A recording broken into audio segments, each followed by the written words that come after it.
On a small farm, in dense thickets of burdock, the mother duck found a cozy place to build her nest. She waited for the chicks to hatch. One sunny morning, the eggshells crackled and tiny fluffy ducklings were born. There was only one egg left, the largest one that did not want to crack.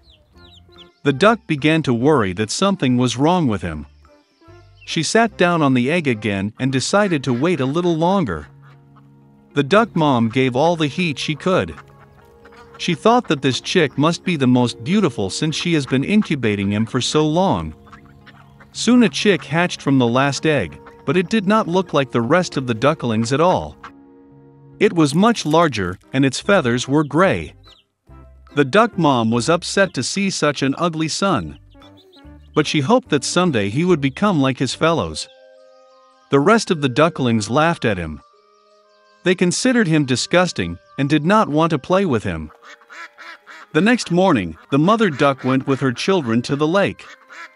To her surprise, the ugly duckling swam as well as others. The duck then brought her little ones to the poultry yard to introduce them to society. She told the ducklings about the rules of behavior with local inhabitants.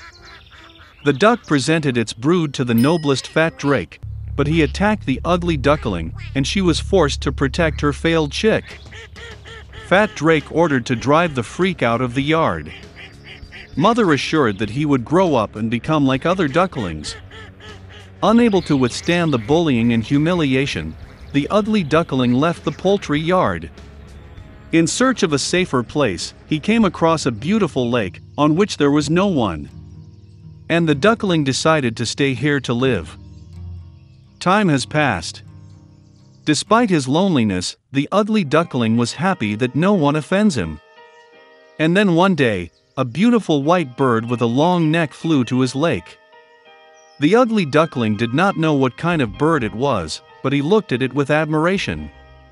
He loved her with all his heart. How a duckling would like to be like this lovely white bird. Winter came and it started snowing. The ugly duckling saw white snow for the first time. He was delighted with this sight. But due to the fact that the winter was very snowy, it was very difficult for the duckling to find food. He had to walk around the neighborhood in search of food. He was cold and tired. So the ugly duckling got to the farmer's house. When the peasant saw a thin and unhappy chick, he felt sorry for him. The farmer decided that he would keep the duckling with him until he was fattened and matured.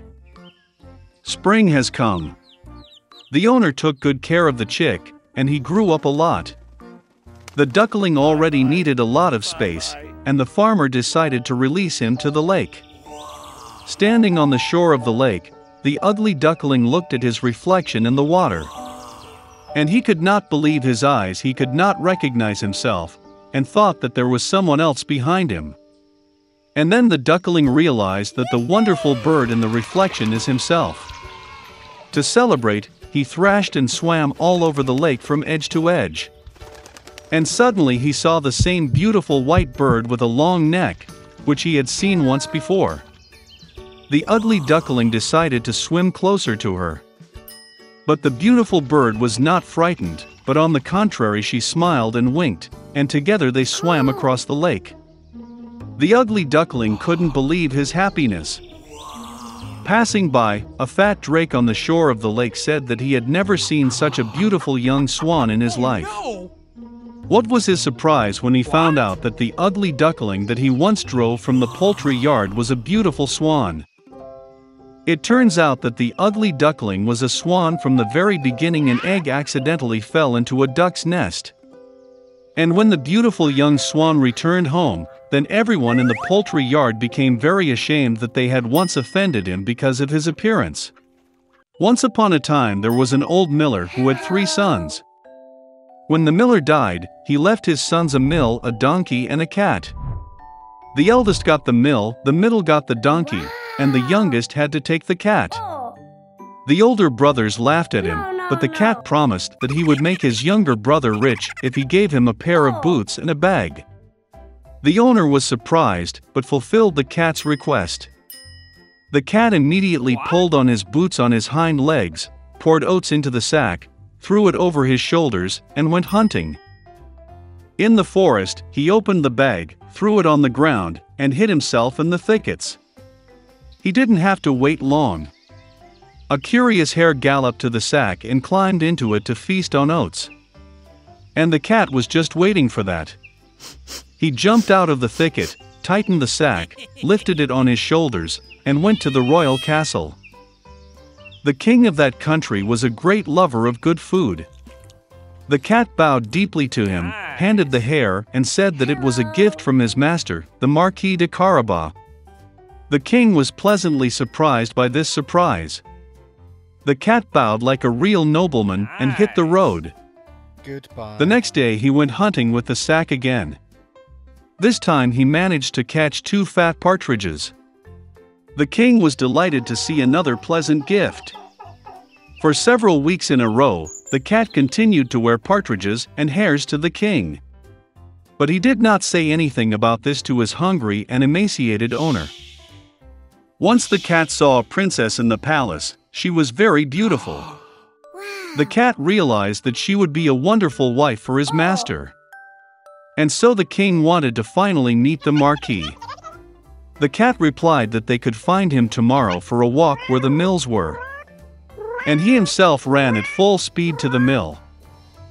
Seeing the owner, the cat said that tomorrow he will need to swim in the river, and then his life will change. The next morning, as soon as he got into the water, the cat grabbed his clothes and hid them in the bushes. At that moment the royal carriage appeared on the road. The cat jumped out onto the road and shouted at the top of his lungs, "Save me! Help! The Marquis de Carabas is drowning!" Hearing this, the king ordered to pull the Marquis out of the water. The miller's son got very frightened when 2 guards began to drag him out of the river, where he was basking in warm water. The king ordered to bring him his silk attire.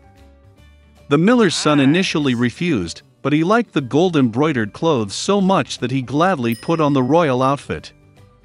The king invited him to the carriage, where the beautiful princess was sitting. The miller's son was dumbfounded, but without further ado got into the carriage.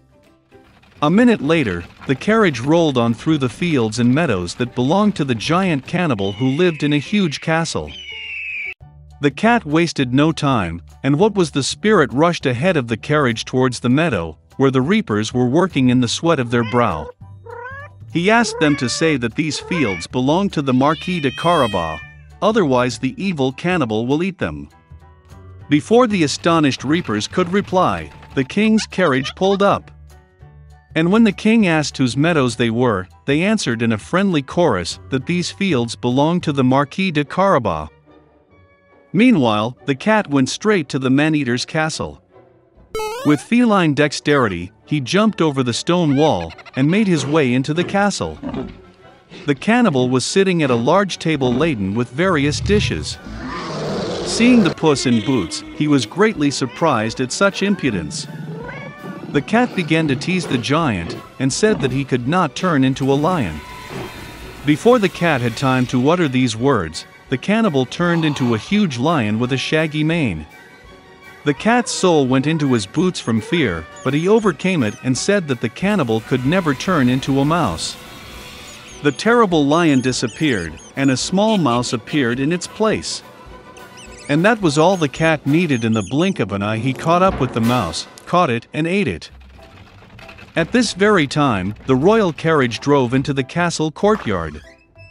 Opening the carriage doors, the cat bowed politely and said that he was glad to see everyone in the castle of the Marquis de Carabas. It is difficult to say who was more numb from amazement at these words, the king or the miller's son, who already did not understand anything at all. The cat took the guests to the table. At the end of the dinner, the king, having eaten to the fullest, said that the Marquis was indeed a very worthy man, therefore he would gladly give his daughter to wife. The princess was happy, young, handsome, and besides, she really liked the rich Marquis. Soon they played a wedding. So the miller's son married a princess and became a prince. All of them lived happily ever after, especially the cat, who proudly paced the palace in high boots.